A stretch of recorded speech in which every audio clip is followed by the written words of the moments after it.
I mean, I've run a marathon. I've swum the 8 miles. Yeah. I've got the PhD. What more do you want?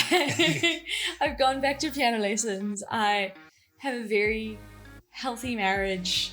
I have maintained and kept contact with most of my school friends. I mean, but I also got to do very cool things in that time. So I didn't just spend 4 years at Wits. I spent 7 months in Germany. I spent a few months in Sweden. So it wasn't just working at Wits. So like how long? I like being involved with people. Yeah. And I like helping people develop. Ruth is she was our final nail to getting 2 million for the Jeff conference. Yes. Yeah, you spent undergrad hustling. I spent postgrad hustling. I spent 2 years at the GDP. I was at Natro first, and that was a really, really valuable experience, but it wasn't where I wanted to be long term. Then I was at R&T for second year, trying to prove my worth so that I could get a permanent position there. I enjoy being challenged. I enjoy learning new things. And I'm enjoying becoming a bit more of an expert in my field and not constantly questioning every single technical decision that I make. Yeah. I'm enjoying, work yourself to the bone in your 20s and you'll reap the rewards for the rest of your life. Yeah. And I remember thinking, but by the time you get to 30, you've got no relationships left, you've got no friends, you're missing your family, your health is probably in tatters, you've built a professional foundation, but all your other foundations have fallen to pieces. Yeah, same. So I think for me, that was probably not everything is as black as white as it was on the page of your design report. Everyone, welcome to P Squared Podcast. Today, I'm going to have a chat with Dr. Ruth Ben Elfick. How are you? Welcome to P Squared Podcast. Thanks, Greg. So this is exciting. So before we start, you're just gonna pick like 2 random cards and then take it from there. Okay. Cool. Just one.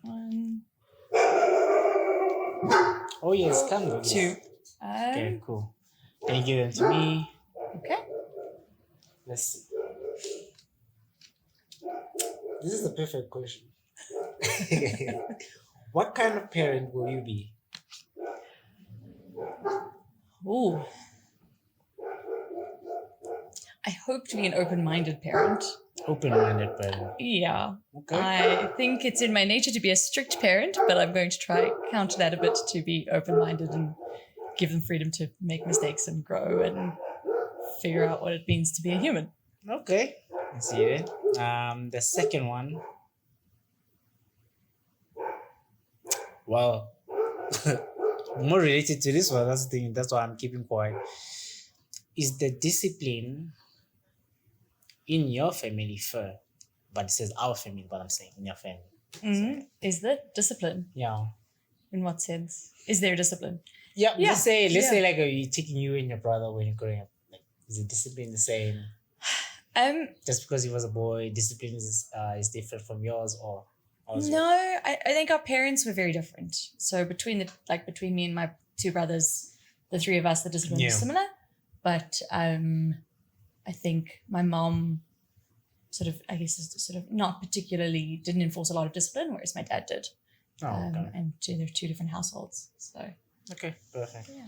So I have 5 questions about your academic and career journey. Okay. So you choose 3. So you pick a number between 1 and 5. 3 4. numbers. Okay.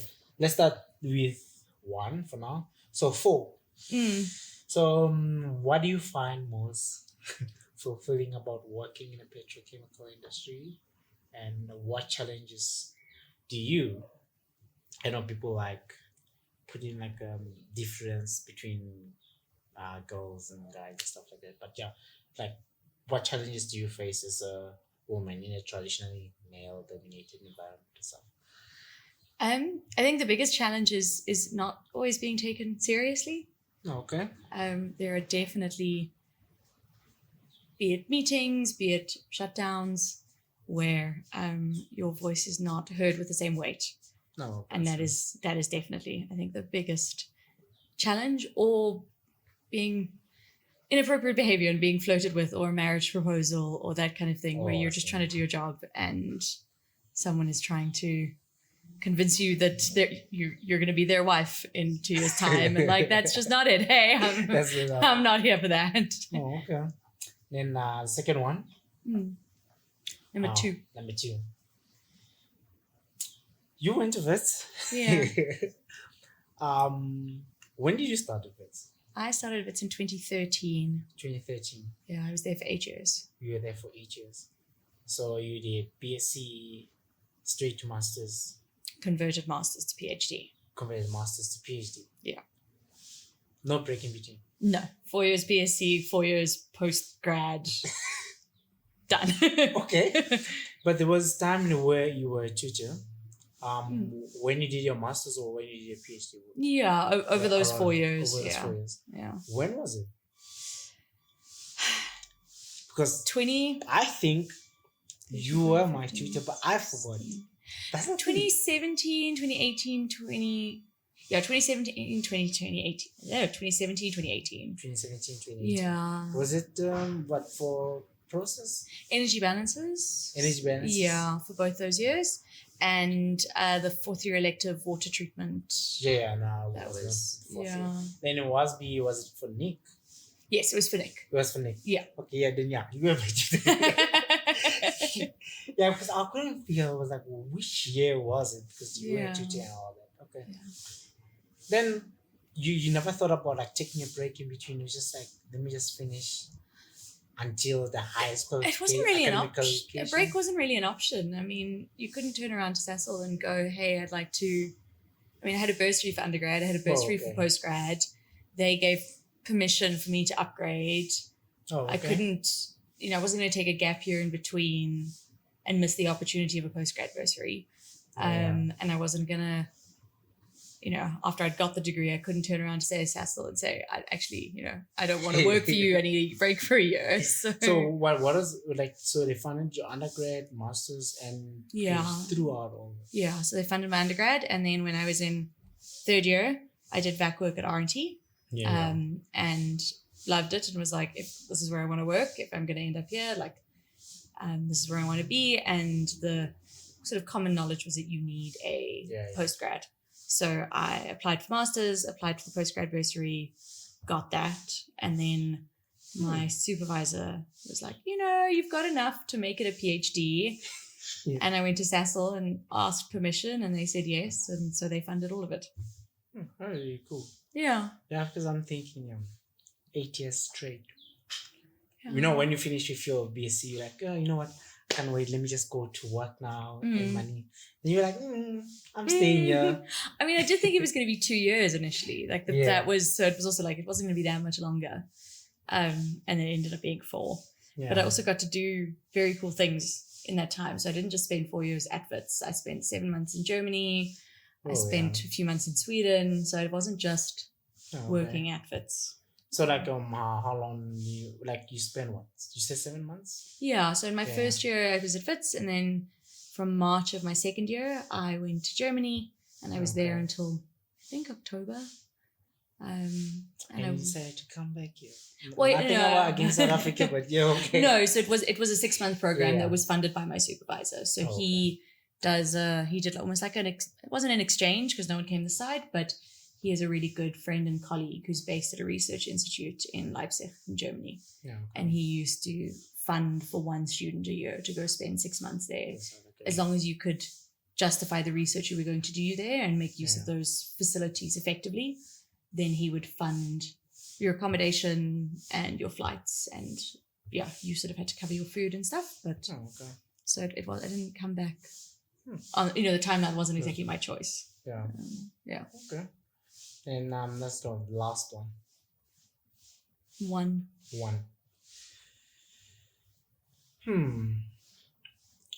So I want to see, when you go to varsity, they give you options, you should choose. You chose chemical engineering. Then what were the other options? Biomedical engineering. Yeah, biomed. And Yeah, I don't think I No, no. chose a third. I thought about law or I thought about physio. I might have put physio on there, Yeah. but So first choice. first So choice. so you knew what chemical engineering was. I had quite a good idea. My granddad is a chemical engineer. Oh. Okay, then perfect. I didn't know that until I went to do job shadowing when I was in like grade 10. Oh, okay. And shadowed a colleague of his who just happened to be one of my close friends' moms, and I adored her. And then turned out they worked together, and then it turned out, he was an engineer. So I had a few years to get a gauge of what it meant. So I guess like you've had like, I don't know, like role models, like seeing how people are doing it. Then like, okay, let me just choose this career path as well.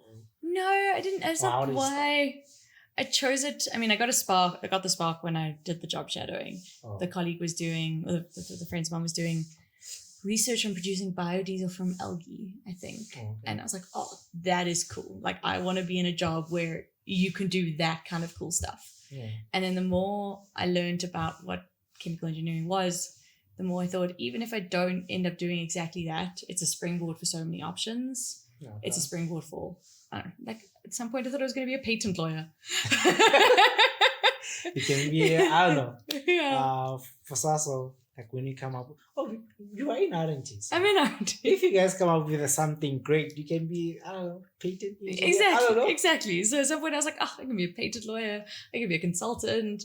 I could, go work in the chocolate industry. Yeah. Like I could go into business and find like engineering was interesting, and I knew it would keep me entertained. Yeah. But in R&D, like, I guess there will be like different departments within it. Yeah. But like, where exactly are you? Are you like in the team where like you do things on a small scale, then just pushing it out to? So I'm in the environmental and separations engineering team. So R&T has scientific research, engineering research, and we have a lot of assistants from the pilot plants as well. So we have a pilot plant team. In the engineering research group, I'm in the environment team. So my research is mainly on water and waste treatment. Yeah. And it's new technologies, it's existing waste streams within Sasol. It's kind of whatever. Yeah, it was quite a broad range. Okay. And let's see. Tap into the personal side of things now. You tell me why your brothers wouldn't want to play Monopoly with you. Because I am very competitive. Yep. And I'm a stickler for the rules. And I used to know the rules better than them, so I would play the rules against them. And I wasn't. No, we're not gonna play with Ruth. Like, it's not gonna happen. I think I'm a much better sport now than I was, but I would use the system to my advantage as a kid for sure. Okay. So saying they don't want to play with you Monopoly because you are competitive. I was like, maybe because you're older than him, so that's why you're like, you just make up your own rules. Then Then I tried to check like the rules that they actually, I saw 5 of them, but I was like, okay, let me just pull up 3 rules like that you can apply in real life that you can take from Monopoly. Okay. So what do you think I have? It's been so long since I played Monopoly.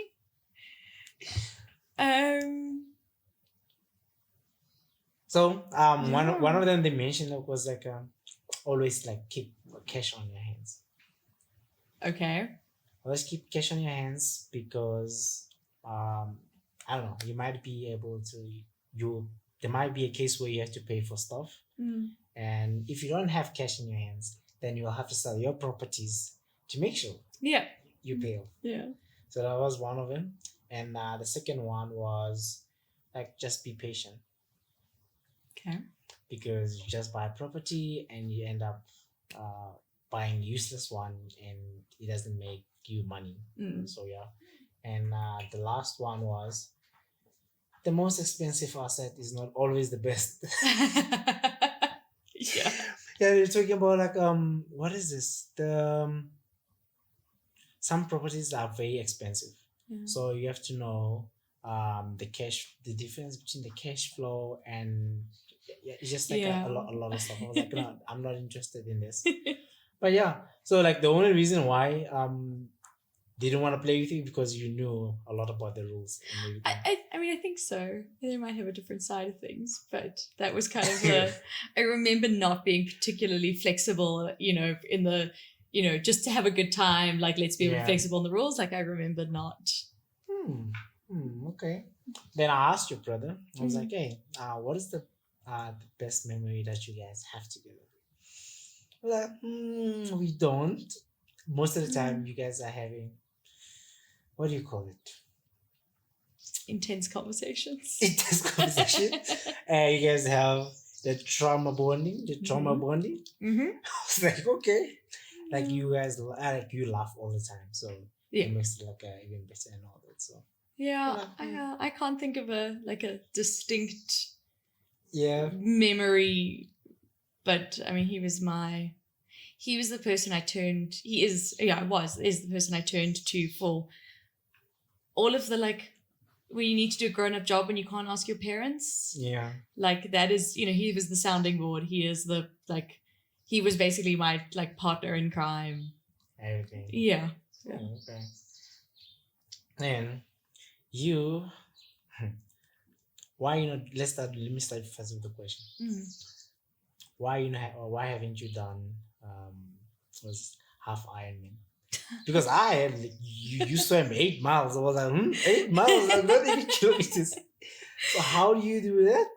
And you ran a marathon this year. Yeah. Okay, why haven't you done half Ironman?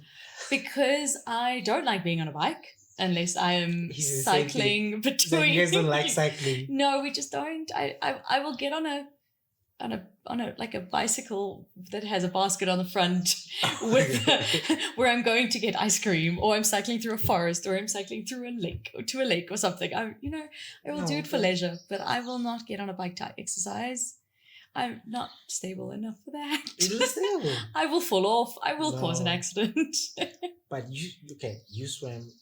What was it broken up like the 8 mile? So it's the mid-mile over the course of the weekend that they hold it. They have 8 events, and they used to do it. But there was a group of people that did every event.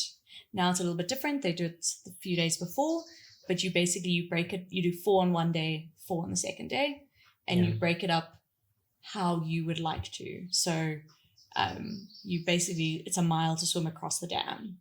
Okay. So you swim across the dam, and then I would basically have a sip of something to drink there, maybe have an energy gel, and then get in and swim back the other way, and then have a longer break on the other side, have something proper to eat, maybe change my costume if it was a particularly cold day, so get a bit warm, and then do the second 2 for the day and repeat the next day. Yeah. So how long do you take it to rest? I don't remember. How the exact time? No, not the exact time. Was it break it up in 3 days or over 2 days? Over 2 days. So you do 4 miles on one day, 4 miles on the second day. Yeah. I want to run the 100-kilometer thing that swim 8 miles. Okay. No, it's easier to train to swim 8 miles than to run 100 kilometers. No. It takes less time. No. But with marathon, did you train for it or how? I did. I wouldn't have been able to do it if I hadn't. I don't know. I swore until May of this year that I'd never run a marathon. I was like, no. The hours it takes to train are just ridiculous, and I quite like having other hobbies.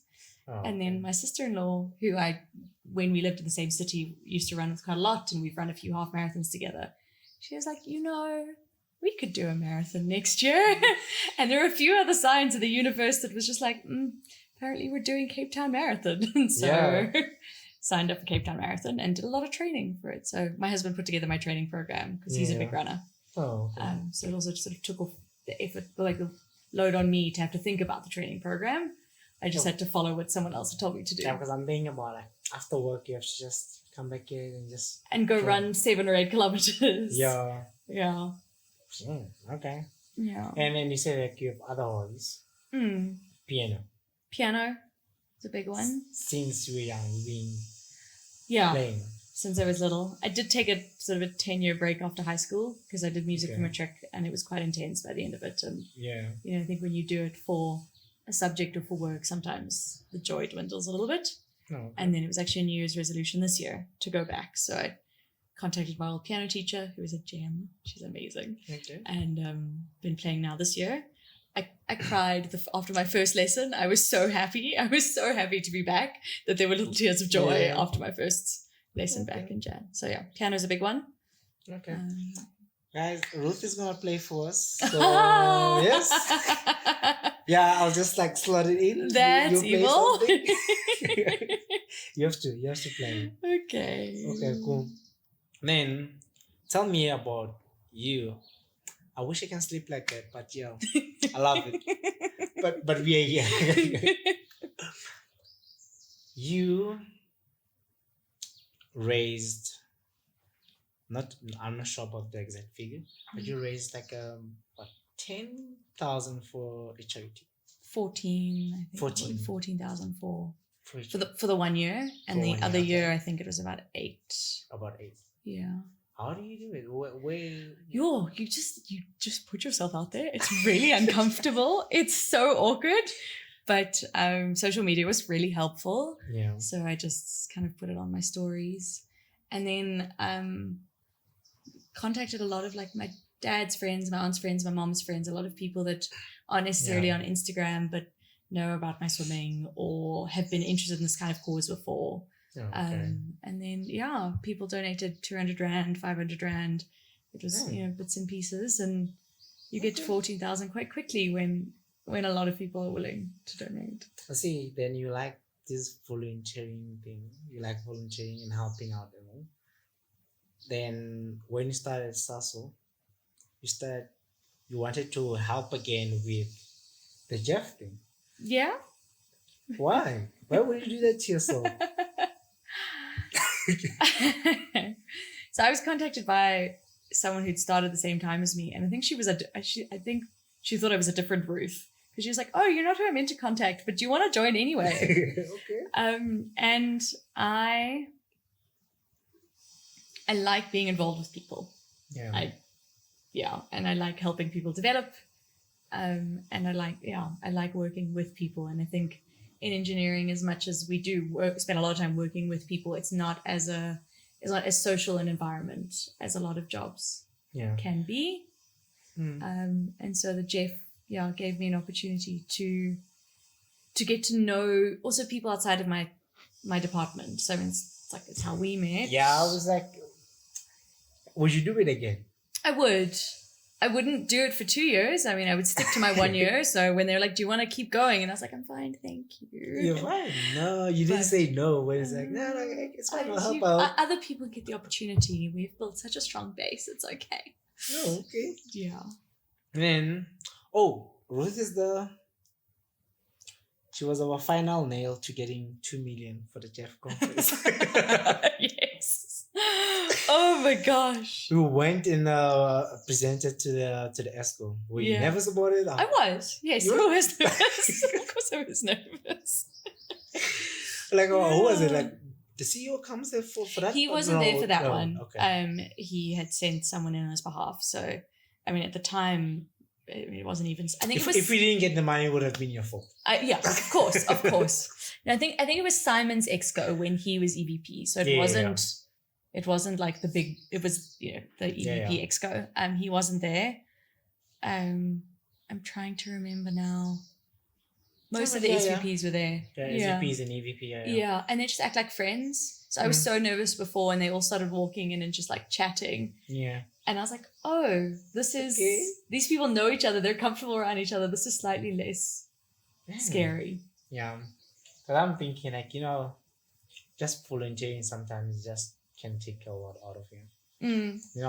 Even when we had to organize the conference. I'm not sure I was an engineer for the 2 months before that. Because of that. Yeah. Yeah, it was a lot. It was a lot. Yeah, it was a lot. We had to plan for things that we didn't even plan for. So yeah, I mean, I'm really proud of us. I think it blows my mind that we were able to pull it off. Yeah. And given the number of glitches that came our way, I think I almost quit. Thank you for not. I almost quit. I was like, nope, we're not doing this. Nope. Mm. We're not doing it for other engineers. They are busy relaxing at home, and you are busy setting up things and all. But yeah, but it was great. Like I said, I'll do it over again. I would Same do it over way. again. Yeah. Yeah, I would. Yeah. And let's see, engineering. Someone you know about chemical engineering.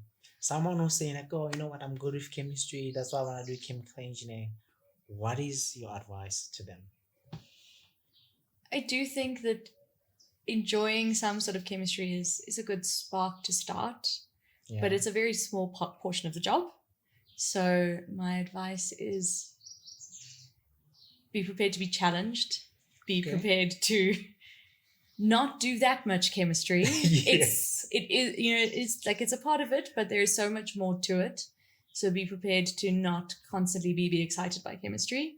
Yeah. And be prepared to learn to think in a very different way to a lot of people, which is really invaluable. So if you can accept that you're not going to be doing pure chemistry and you are prepared to be challenged.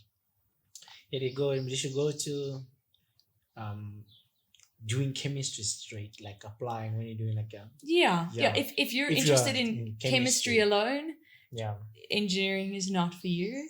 If chemistry is kind of interesting to you, but you want to learn about systems and processes and the way things link together and impacts.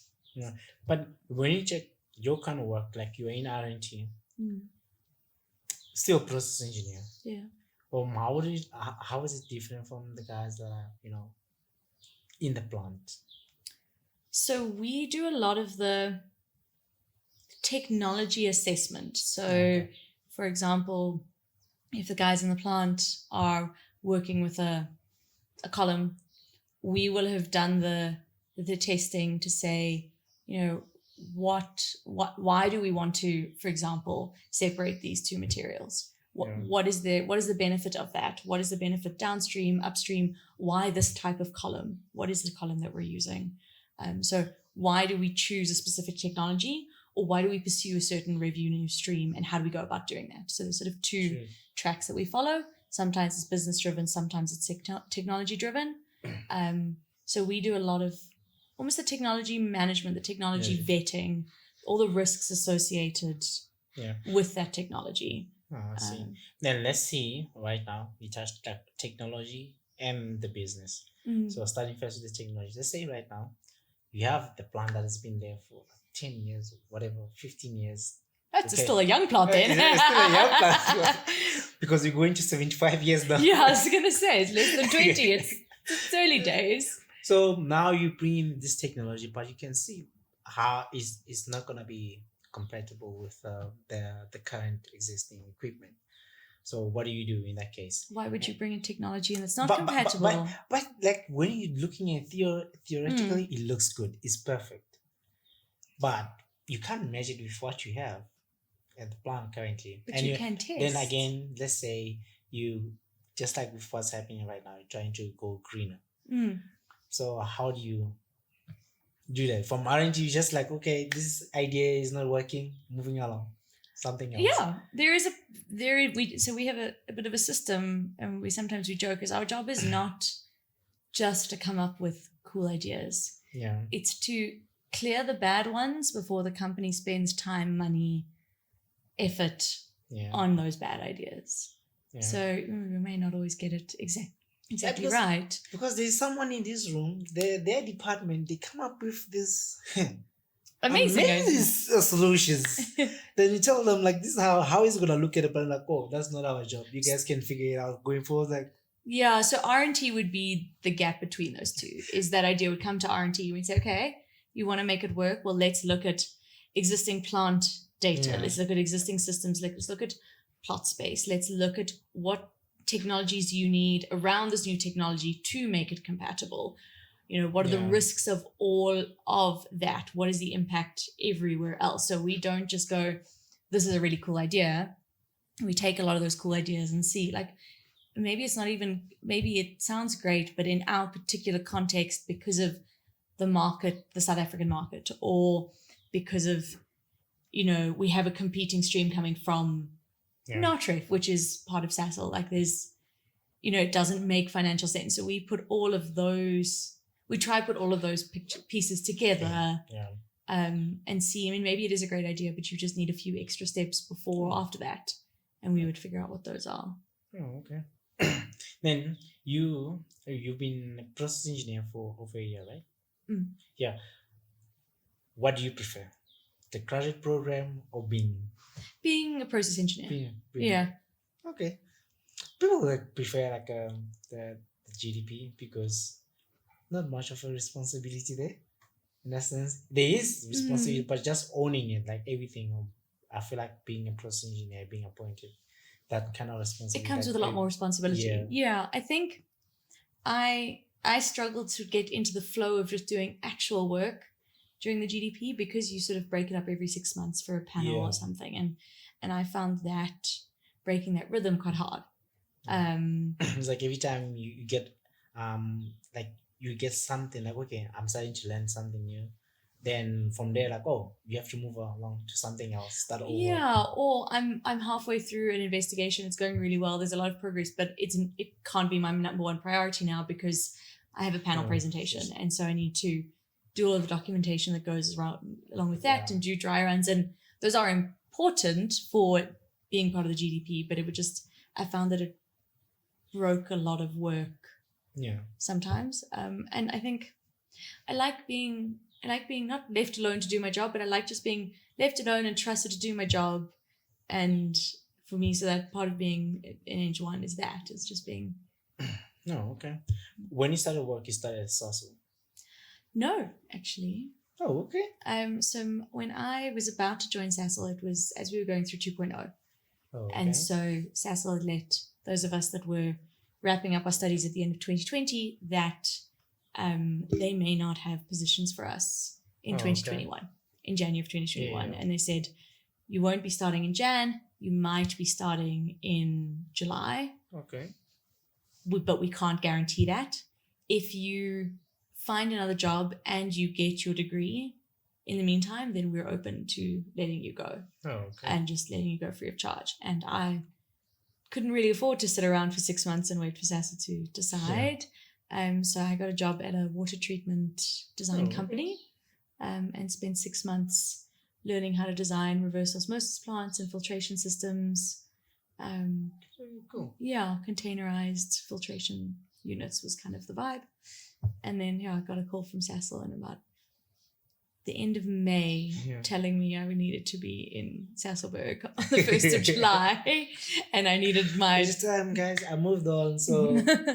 Yeah, and but because I didn't have my degree results at that time, I submitted and everything, but I hadn't heard back from the university. They were like, we can't let you go because you only meet one of those requirements.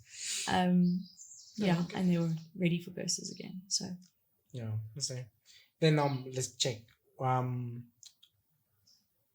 You finished with you done PhD. I don't know. You gonna go back to studying again? Oh, if I could be a perpetual student and not have to pay for it, I would do it. I would. I think being an R&T is a little bit like that because it's like, oh, there's a cool idea. Go ahead and learn. And you're like, what? But yeah, I don't know if I'd go back to studying something engineering specific. Yeah. But if I could do like a history degree, it would be super interesting. History? Or, maybe like a project management or, Mm-hmm. So I would go back, but... Yeah, you should check the episode I uploaded yesterday. Okay. I did with the PM, principal specialist. So, yeah. Maybe you should watch that and decide if you want to become go through with the PM. Yeah. Then what would you say is your best academic achievement? That's what. I do think my PhD. Yeah. Yeah. I mean, it's now that you have an option, like, would you go become like go in the academia, become a professor or something? I would love to teach. Yeah, I would. But financially, it's a bit limiting. So I think you either need, and I also think an academic or a professor needs need some industry background to really Yeah. teach effectively. To know, Because that's what I'm thinking about. Like now, you started working, you already have a PhD. Maybe in years to come, we're like, oh, maybe let me just go teach these kids. I'm definitely open to it, and I think that if working at Sasol lifestyle wise doesn't necessarily turn out, or I decide I want to change, I would being an academic would be very cool. I would be open to it. Okay, let's see. Kind of checks out. Then kind of checks out. Actually, I'm not even gonna make you pick. I'm just gonna ask you. There's 3 questions that I have here. Cool.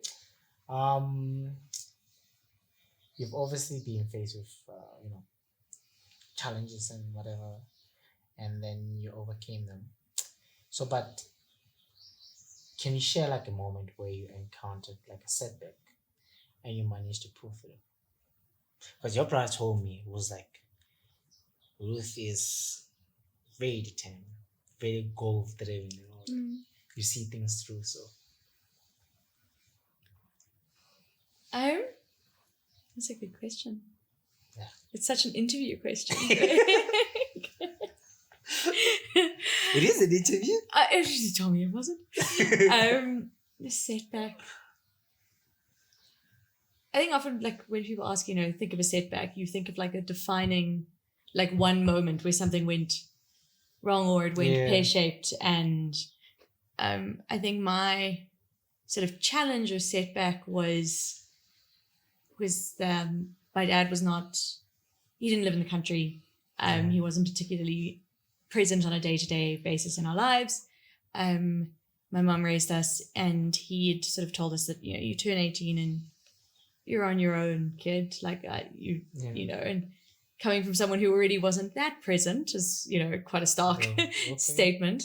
And realizing that if I wanted a certain life, if I wanted to be able to provide security for my family in a way that I didn't necessarily have as a kid, that I was going to have to go out and make a plan. And so I really knew I wanted to do engineering, but the determination to find a bursary to just and to make it work. I mean, there was I almost failed second year of engineering, but it wasn't an option. It just it wasn't an option for me to fail.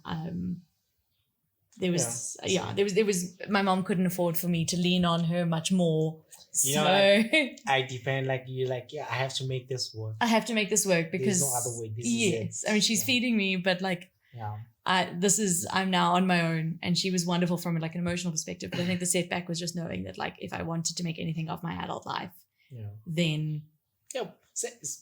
that's one thing again we have in common. It was like for me, it was like, damn, you're lucky enough to get this sponsor and all that. Yes. So you either make it work, you fail, or do anything, you are doomed. Like you have to make it work. There is no backup plan for you. Like it's hard. You're not sure if you want to do this long term, but you will make this work. Yeah.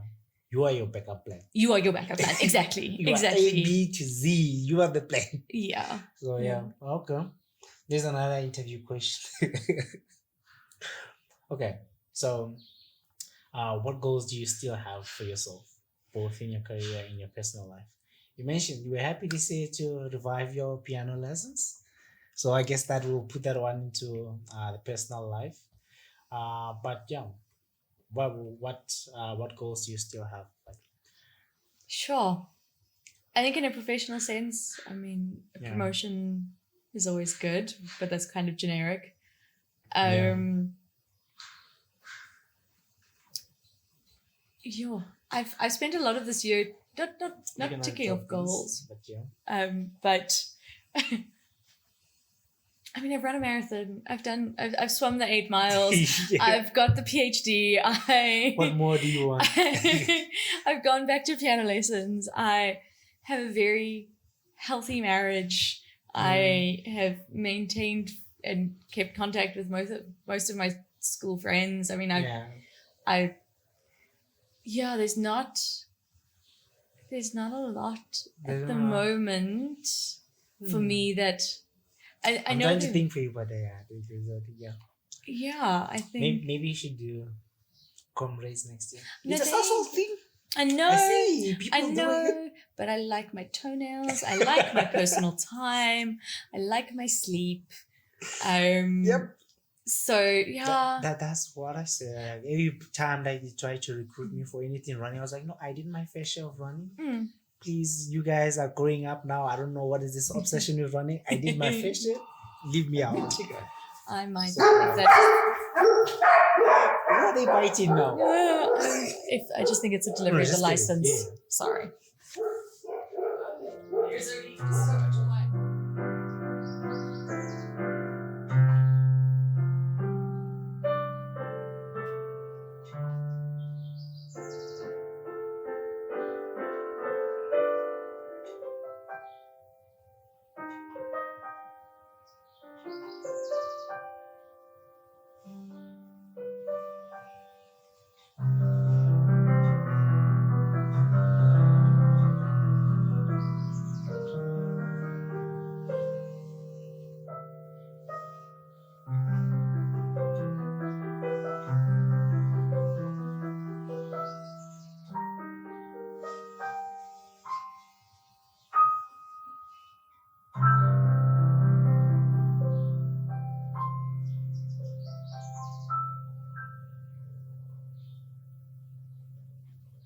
Wow, that was amazing.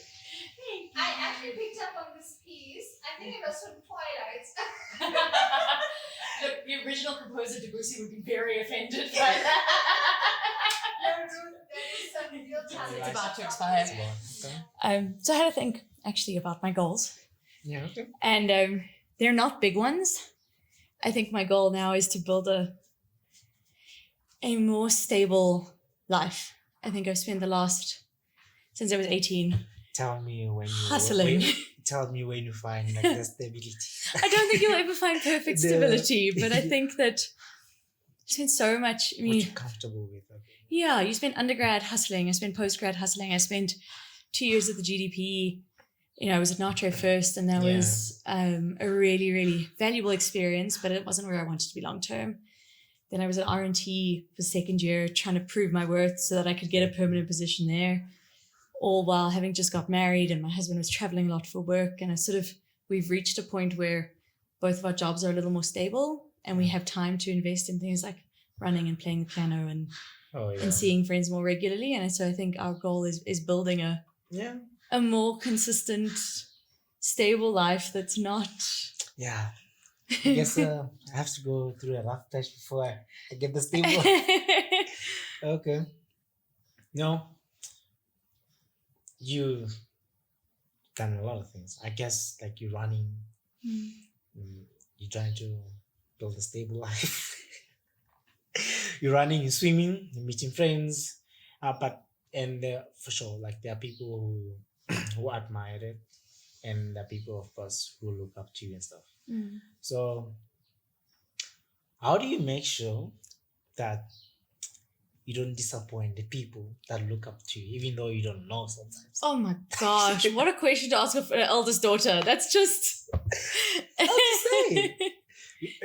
Specifically, actually, you have you have little brothers. Yeah. So, hey, big sister looking up to you.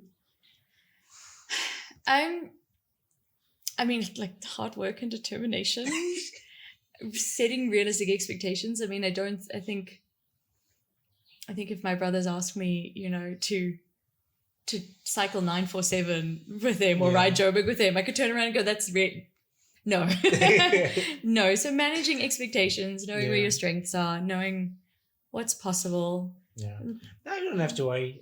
He still shares the same sentiment as he was like, nope, we are not cycling. Because I asked him about the half marathon, the half I Ironman. know.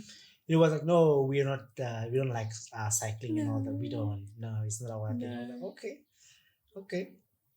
And then light-hearted questions. Actually, I have two of them actually. I was like, I'm not gonna do anything stressing you out with light questions and all. So, but what do you do like for fun? Let's put it that way. Like you going For through the fun or hustles? for chill? Yeah, just you going I through. read a lot. You read a lot. A lot. Oh, okay. So I go through Fiction or non-fiction? mainly fiction. Why?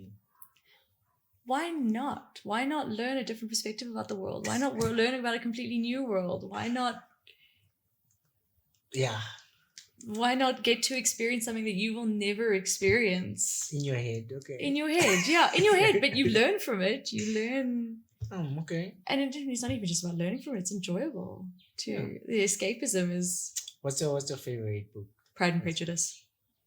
I don't know. Do you know it? Yeah. I don't know. Yeah. Hands down. Oh, okay. I need you to run to swim 8 miles in one day. No. No, you This is how I manage expectations. You've done it over two days. Yeah. Just make it one. Yeah, but why, Greg? Huh? It's fun. It's fun. But anyway, let's say someone fresh out of varsity coming into industry. What are things that, if you have to give them like an advice, what would it be? That connections at work, personal connections at work, matter more than you think they do. Yeah. That you're no longer being tested the way you were during assignments and exams. Yeah. But you're still learning a lot.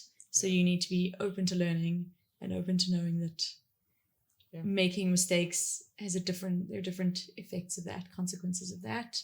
And to leverage the contacts and the more experienced people around you.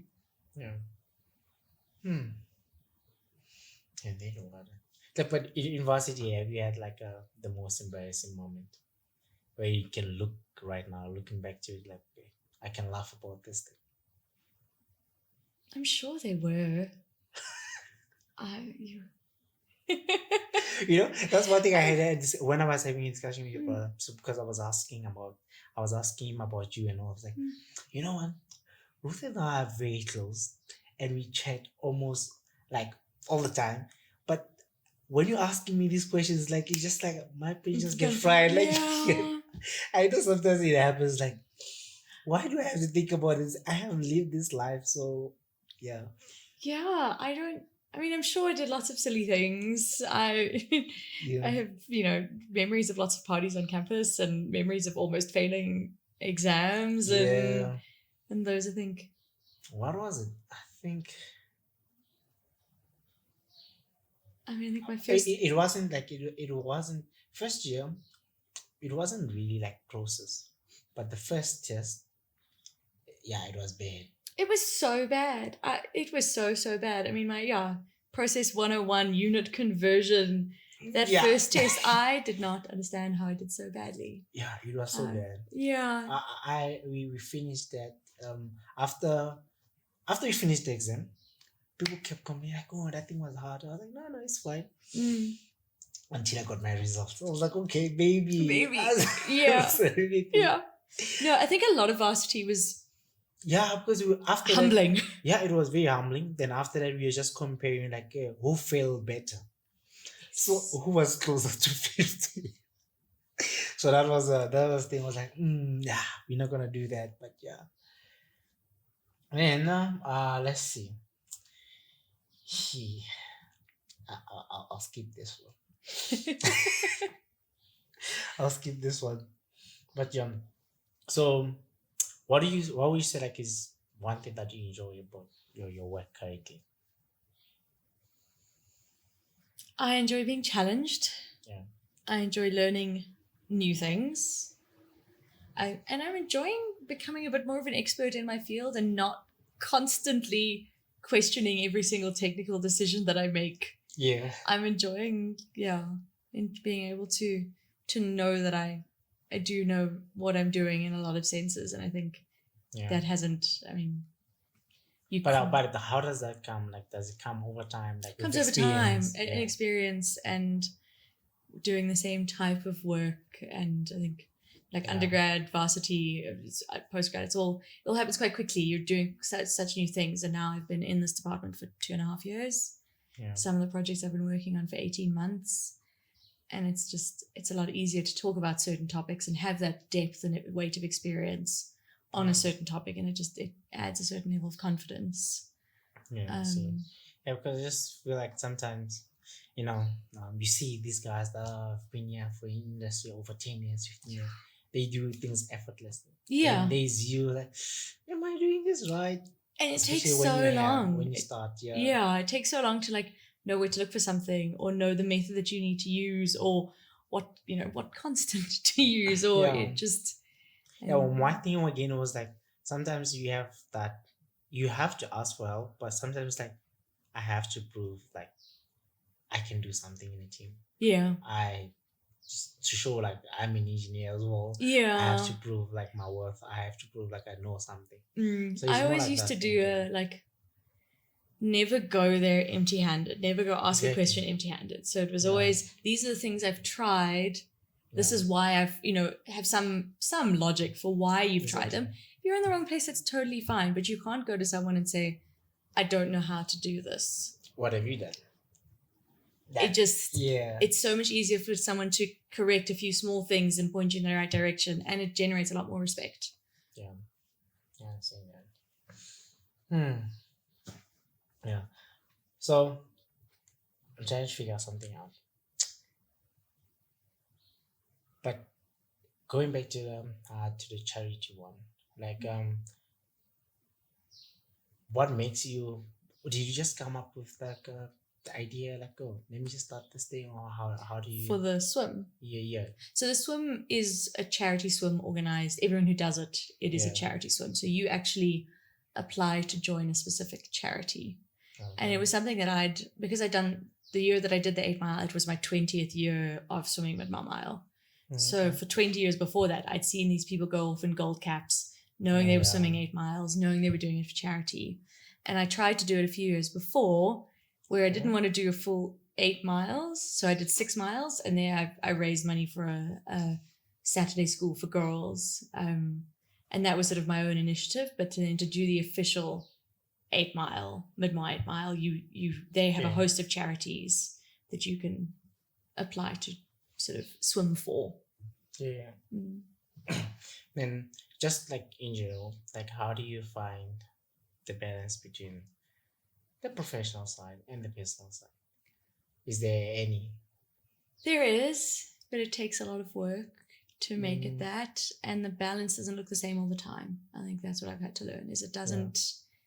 There are weeks where I work 12 hours a day and it's not sustainable. It's not possible to do all the time, but you do it to get a job done. You do it for your own personal or your professional satisfaction. And then the next week you don't work that hard, or you have a few days where you take things a bit slower and you do admin and training and things. So professional personal balance doesn't look the same every week. And it doesn't look the same every season. Yeah. Sometimes you let the other one slack and I don't know. Yeah. I don't like I'm not good with like balance and stuff. So there are certain things that I don't compromise on. I don't compromise on sleep. I'm not a good human if I don't have enough sleep. I need my 8 hours. It makes me way more. 8 hours. Yeah.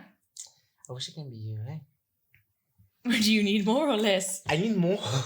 No, I need to sleep. Even if I have hours, I just wake up early. No. I mean, I do have to make sure that I go to bed at a reasonable hour because I will be up at 6 a.m. But it is like just like learning that I actually do have to turn the TV off at a reasonable hour and do my bedtime routine and those things. Yeah.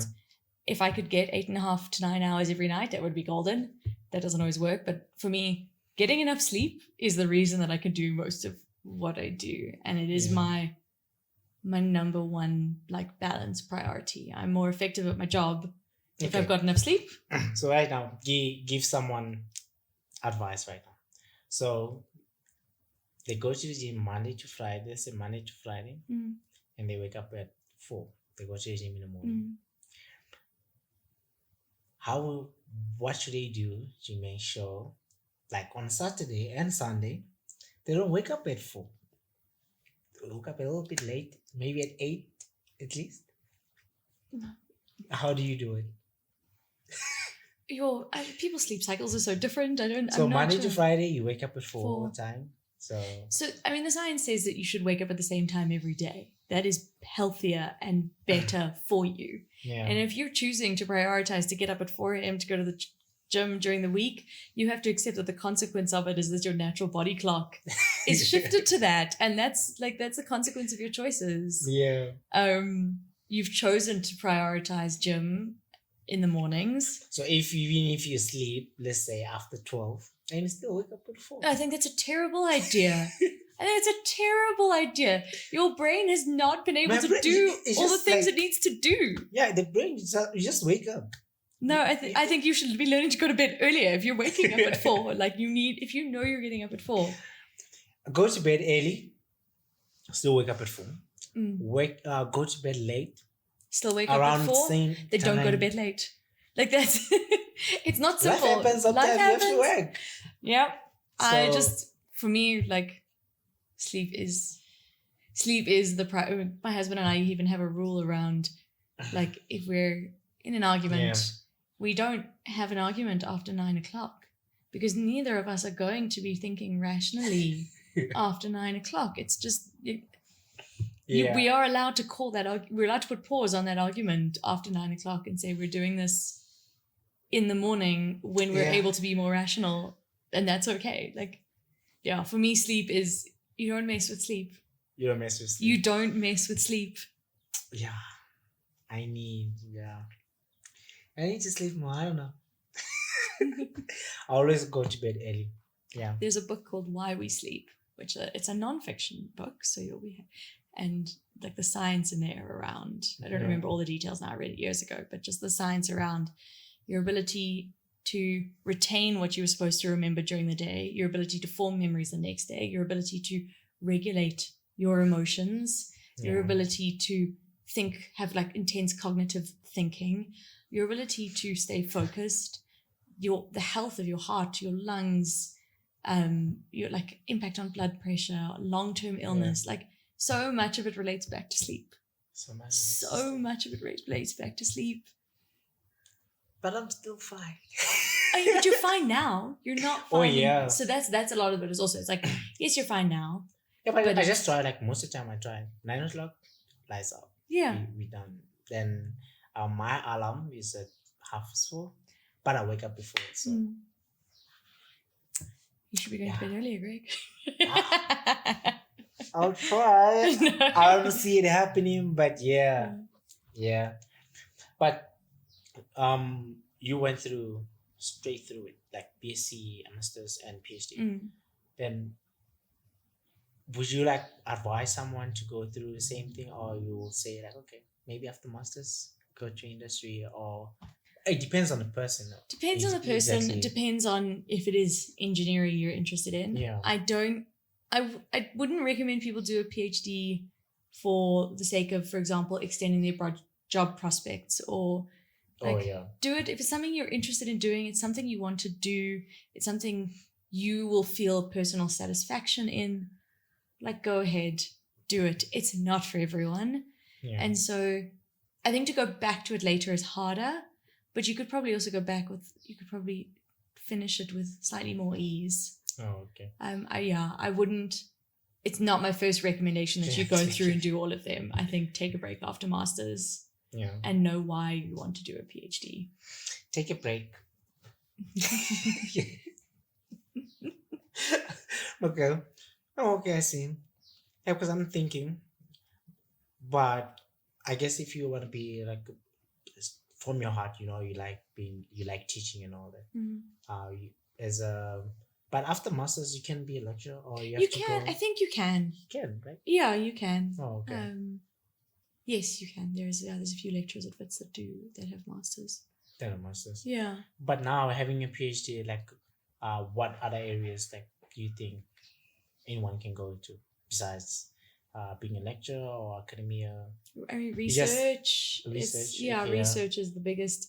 So the thing about a PhD is, as much as it makes you an expert on a topic, which it does, it gives you you become it's expert on a niche of a topic. Okay. But what it's teaching you is the skills around independent work. It's the skills around being given a very broad problem and having no idea of where to start and being comfortable with that uncertainty and comfortable with diving down one rabbit hole and it doesn't work, and diving down another rabbit hole and it doesn't work. But you've learned one or two things down each of those rabbit holes and putting it all together. So it's around the skills that you learn of independent work, and of communicating that work as well, in that it's all good and well that you learn, you discover, you experiment, you find these cool things.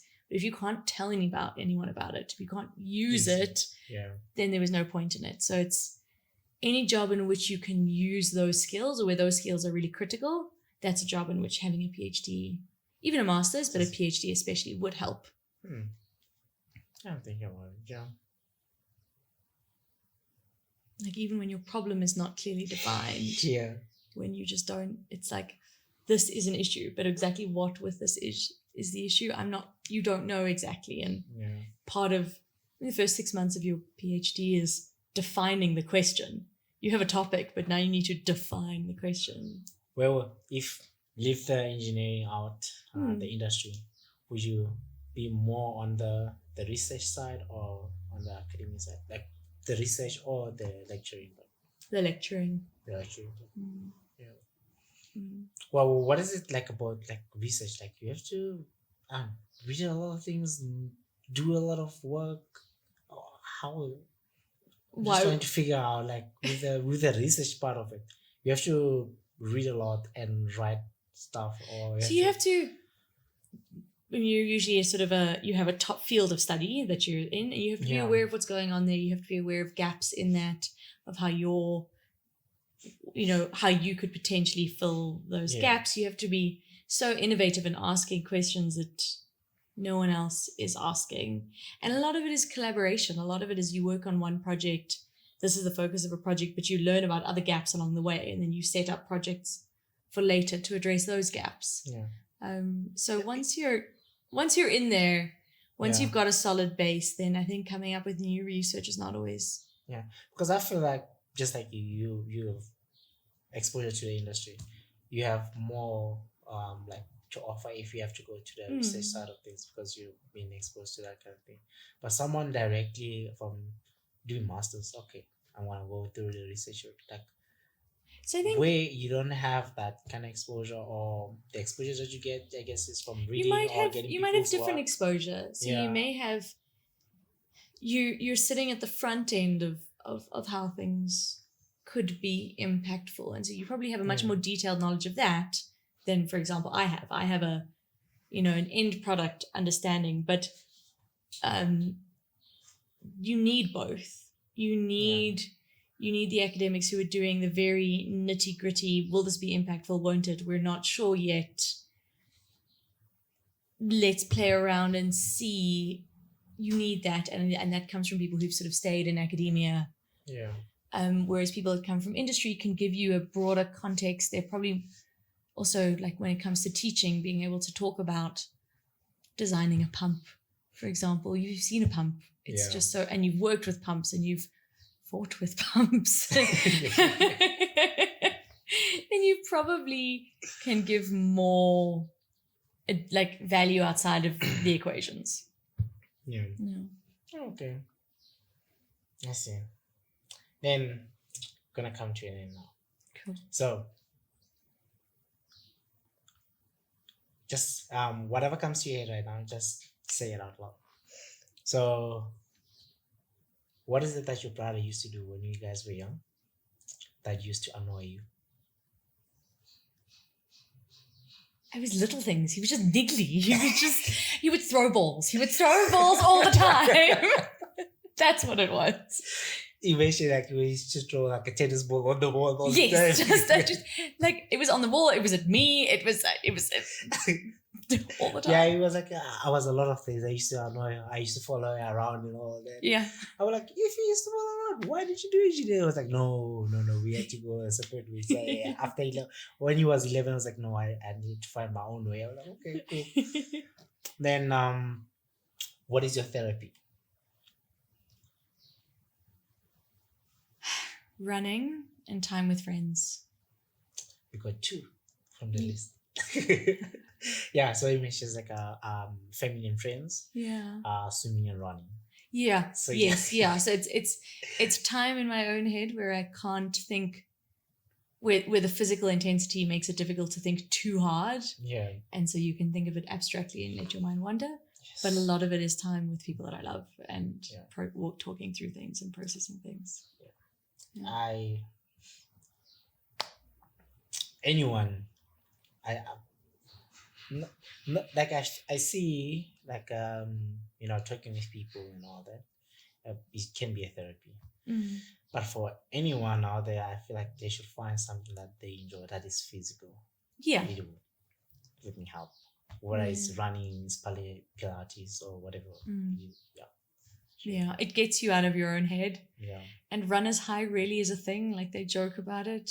Yeah. But like, sometimes I find it very annoying because I come back from a run and I'm like, oh, the endorphins have kicked in. I'm in a much better mood than I was. Like, why is this difficult thing so effective at improving my mental health? Yeah. And just like after doing something physical, after that you feel happy, you feel light and all that. So yeah, that's one thing I like. Yeah, about my youngest brother's the same with his running. Like, he's also he's found that it really. What is it like? All three of us. More like a professional runner. No. He's third year. Third year university. We just finished third year. Oh, just finished third year. Yeah. Okay. But what is he doing? UCT. Oh, UCT. Yeah. Okay. Then last two. Your brother. So I'll read what he said. It was like, how not I'm the one that said it, like, no, it's a sibling thing. Then I was like, what is it? I asked him, what is it like? How does he see you? And all that. I was like, I'm never gonna say this in her face, but yeah, because we siblings, we always fight and we always love. So yeah, but it was like you've been an like amazing sister. Does he have another sister? No. Well, so yes, we have a half sister. Okay. She lives in Australia with our dad. She is 14 now, and we have two stepsisters from my stepdad. Yeah, but I'm just thinking about it right now because like he's an amazing older sister. I was like, older sister. That's the part I can say. Yeah, it's like you're an amazing older sister. I'm very grateful for your relationship, and what he loves about you is like you're very family oriented and driven. Once you set up your mind on something, you go after it and you see it through. And then if there's anything that I saw like an improvement from you, from Varsity, is like your critical thinking and your persistence in stuff, like already improved. So that's one thing like he loves about you. So and it was like most people, they are smart, and being in engineering, you find the guys that are smart. But you being smart and dedicated, it makes you like those two combined, it makes you to be a rare individual. so it was like those two makes you like a very different individual, and makes you be like a unique person, being rare and stuff. So that's what I got from you, at least. Besides you fighting, there's something nice that he has to say about you. So I think as kids we fought a lot, but as adults, less. Yeah, very rarely. That's the only foundation that you have. Like if you fight when you're young, then when you grow up, become the best buddies. Yeah. But yeah, that's what I got from him. And then from your side, two things before we play cards again. What is not really the best advice, but what is your motto? What are words of wisdom that you live by, or that you can give anyone, or the ones that you live by? Doesn't have to be anything related to career or progress is better than perfection. Okay. Which is something I've only learned in the last 5 years. But progress is better than perfection. Progress is better than perfection. And make it happen. Make it happen. Yeah. Snail movement, but we're still moving forward. Yeah. Okay. Well, perfect. Then, what is the worst advice you've ever received? I don't think I remembered it. You were like, okay, out that of sounds my stupid. I'm not doing plan. that. I don't know. I think it was, I mean, I can't think of a specific one, but I think the worst advice comes from someone who wants such different things in life, or whose background is, who wants such different things and or has different motivations for things, that what they're suggesting just doesn't click, doesn't make sense, and there's no way for you to execute it. I think when someone advises, it's not that it's uncomfortable, it's just that it doesn't gel, and you're like, that's great advice if I want to be a corporate lawyer in New York, but that makes no sense to be an engineer in South Africa, just as an example.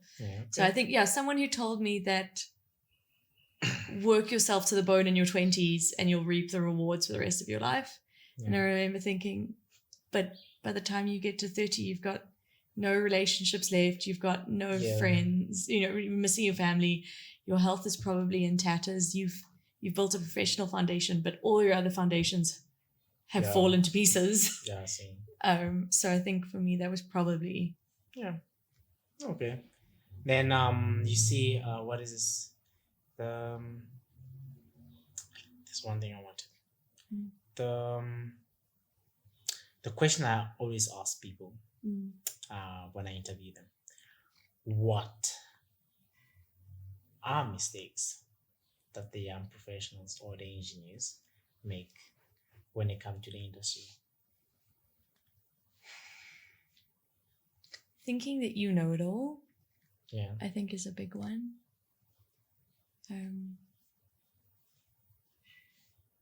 And maybe not understanding that there are generational and cultural gaps that make communication hard. Yeah.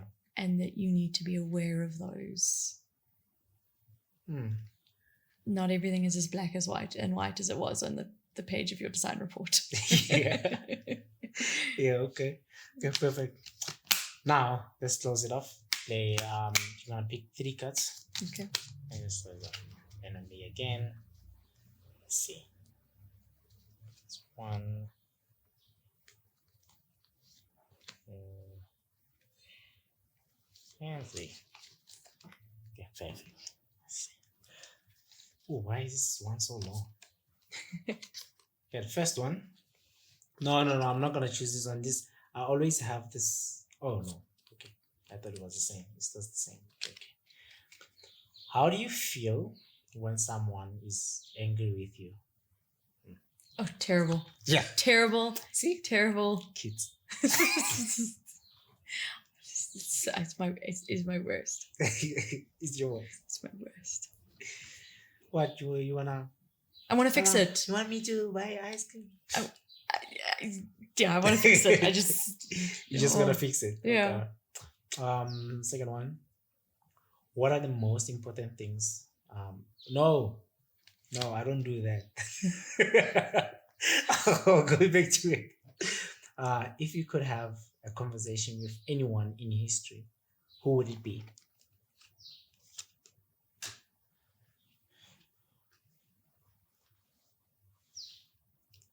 Probably my mom's mom. Probably my grand. Okay. I mean, there are a lot of big historical figures that I could learn a lot of things from. Yeah. But their direct impact on my life is not huge. It's Okay. whereas her impact would have been, and she built an incredible family. Yeah. And there are so many lessons from her relationship with my granddad that I would love to hear her perspective on, because I think those could really impact my life. Okay. Very cool. This is the one. I know I picked this one before, so that's why I was like, no. What are the most important things? Why you have to put important there? But okay. What are the most important things I, Greg, have taught you? Oh, I like this one. I didn't teach you anything. Oh, that's hard. Said and unsaid.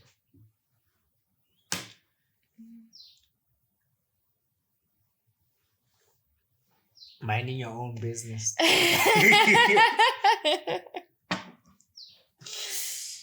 Yo, Greg, I don't know. You have to think hard. I do have to think hard. We have to choose another episode for this. So yeah. I think we're quite similar in some ways. So there's a lot of things that I think things that you could teach people that are valuable are things that I would also like to teach people. So it's quite hard to. This is another version of Ruth in a male form, right? Yes. So that is what it is. But yeah. And we've been trying to do this from the beginning of the year, shooting this episode. And you guys are only going to see, it's 2024, but you're only going to see in 2025. That's tough, but yeah, we move. But Ruth, thank you for having a discussion with me again. Thanks, Greg. This was fun. Thank you for bringing me into your home, beautiful home. Sure. And the husband, I'm sorry, man, I had to kick you out of your house, but I appreciate it. But yeah, again, like I usually say, I hope whatever we discuss means something to someone, can motivate someone out there, so they can see they are not the only one in that boat. There are people that came before them and already passed it, and they're in the right direction. Yeah, I hope so. Yeah. Thank you. Cool. Thank you. Appreciate it. And good people, show some love for the channel. Thank you. Bye. Subscribe, whatever it is. Okay, bye.